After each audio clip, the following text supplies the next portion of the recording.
Reddit, what's an encounter you had that left you genuinely questioning reality? Ask Reddit.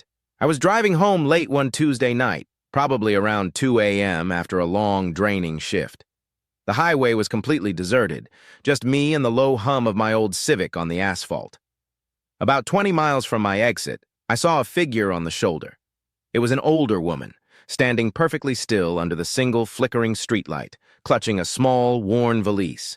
My gut screamed, "No!" But something about her absolute stillness, her almost ethereal presence made me stop. She didn't wave or flag me down, just looked at me with an unnerving calm. I rolled down the window. Her face was pale, almost translucent in the dim light, and her eyes were a startling deep shade of blue. "Going far?"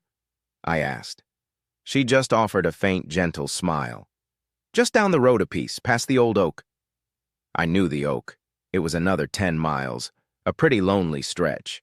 Against my better judgment, I told her to hop in. The moment she sat down, the air in the car instantly felt colder, despite it being a mild night. She didn't speak for a while, just stared out the passenger window. Then, slowly, she turned to me. "You're thinking about moving, aren't you? To the place with the big window overlooking the water. Don't worry, the commute won't be as bad as you think." My heart hammered against my ribs.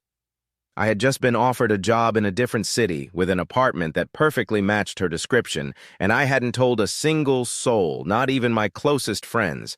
I stammered, How did you know that?" She just smiled again, that same gentle, unsettling smile. "Some things, you just know." We drove in silence for a few more minutes, the silence now heavy and electric. I kept glancing at her in my periphery, feeling a strange chill radiating from her side of the car. Then, as I approached the old oak, I slowed down, signaling to pull over.